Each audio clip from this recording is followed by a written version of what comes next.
All right, so today I'm changing the battery in my key fob.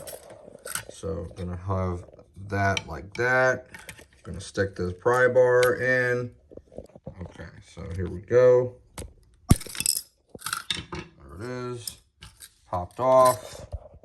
All right, so you need a small screwdriver or knife to pop it out. Got a knife, so I'm gonna just put it right in the tab that you see here. Pops it out, and it is a CR 2025. Luckily, I've got just that. So let's get the battery in.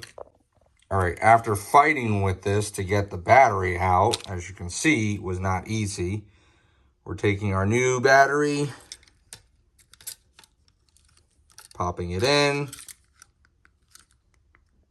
and I can hear the car unlock and lock. And that's the end of the battery change. Pop the key together again, and that's it. You're all done. Ta-da!